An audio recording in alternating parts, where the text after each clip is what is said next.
අයුබෝවන් සුබ දවසක් කියලා ප්‍රාර්ථනා කරනවා හැමෝටම වෙනද වගේම අදත් මගේ YouTube channel එකට ඔයාලා ඔක්කොම සාදරයෙන් පිළිගන්නවා.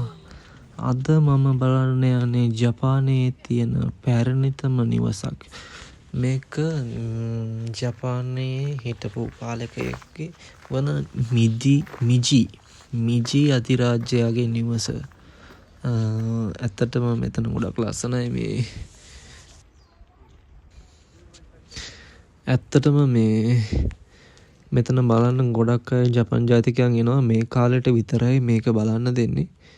මේ සීතල කාලේ චුට්ටක් ඉවර වෙනවත් එක්කම වගේ තමයි මෙතන බලන්න දෙන්නේ. කාලයකට මේක වහලා තියෙන්නේ.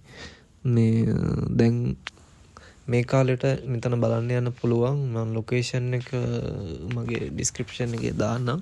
මෙතන ඇත්තටම හරිම ලස්සන තැනක්. ජපන් ජාතිකයන් තමයි ගොඩක් මේනේ. මේක ඇතුලේ වීඩියෝ කරන්න බෑ. ෆොටෝ විතරයි ගන්න පුළුවන් මේකේ.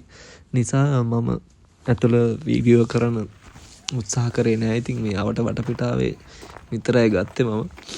බලන්නකො කොහොමද කියලා. මාරම ලස්සනක් තියෙන්නේ. හරිම නිෂ්කලංකයි. මාරම නිස්කලංක තැනක්. ගොඩක් පරණ ගයක් මේක. අධිරාජ්‍යයේගේ නිවසක් කිව්වම ඉතින් අහන්න දෙයක් නැහැ නේ අය. මෙතන වටපිටාව නම් මාරම ලස්සනයි. ජපානි ෆුකුෝකා වල ඉන්න කට්ටියට මෙතෙන්ට යන්න ලේසි. මේක ෆුකුෝකා වල තමයි තියෙන්නේ. කියුෂු වල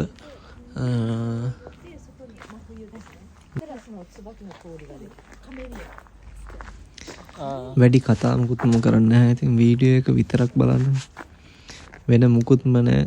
අද සින්දුවක්වත් මම දාලා නැහැ මොකක්වත්. වීඩියෝ එකම විතරයි.